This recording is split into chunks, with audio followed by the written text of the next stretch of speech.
de la maison de Rahab. Mais écoutez-moi bien s'il vous plaît. Quand vous lisez bien la Bible, vous allez voir que Rahab va pouvoir échapper à la destruction de Jéricho parce qu'elle avait caché ses hommes et parce qu'elle lui avait donné du fil qui allait distinguer leur maison. Mais quand j'ai bien lu ma Bible, je me suis rendu compte qu'en réalité, si Moïse n'était pas mort, Josué ne serait jamais devenu le successeur de Moïse. Mais quand Josué devient le successeur de Moïse, il aurait pu commencer à faire la guerre sans envoyer des espions. Si Josué n'avait pas envoyé 2 espions dans la ville de Jéricho, ces 2 espions ne seraient pas entrés dans la maison de cette prostituée. S'ils n'y étaient pas entrés et que le roi n'avait pas entendu que 2 espions sont venus dans la ville, il n'aurait pas emmené des gardes chez la femme pour essayer de capturer ces 2 hommes. Mais si ces 2 hommes n'avaient pas essayé d'être capturés, la femme n'allait pas avoir le réflexe de les cacher dans le toit de sa maison. Si elle ne les avait pas cachés dans le toit de sa maison et que ces 2 hommes étaient morts, lorsque l'armée de Josué allait venir, ils allaient certainement tuer Rahab parce que les autres qui sont restés au camp ne la connaissaient pas. Alors, elle a pu cacher ces 2 hommes, ils sont sortis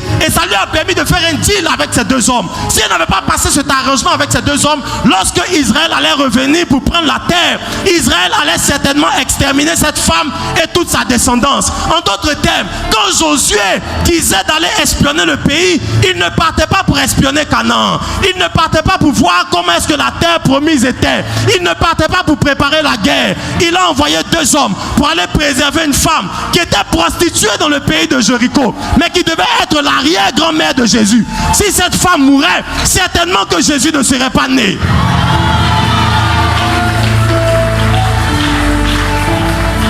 Dieu est le maître des circonstances. Dieu sait que si on coupe ta tête, la tête de ta famille, le corps et toute la famille va en souffrir. C'est la raison pour laquelle la méthode de Dieu, c'est de toujours venir pour garder en anticipation les gens que le diable viendra toucher. C'est pour ça que quand Jésus devait mourir, il a dit lui-même: je suis la tête de l'église. Jésus savait qui il était. C'est parce qu'il savait qui il était qu'il ne pouvait pas permettre que ce soit le diable qui le tue et que ce soit le diable qui fasse de lui ce qu'il voulait.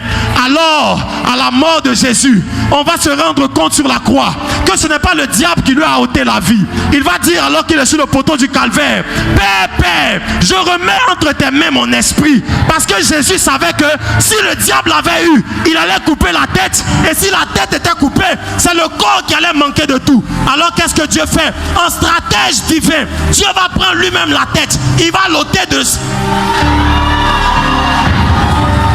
Il va prendre la tête, il va la séparer du corps et il va faire asseoir la tête dans les lieux célestes, de sorte à ce que là où la tête est, le corps est. C'est ainsi que Jésus dit: vous et moi, nous sommes assis avec lui dans les lieux célestes en Christ. Parce que, écoute-moi s'il te plaît,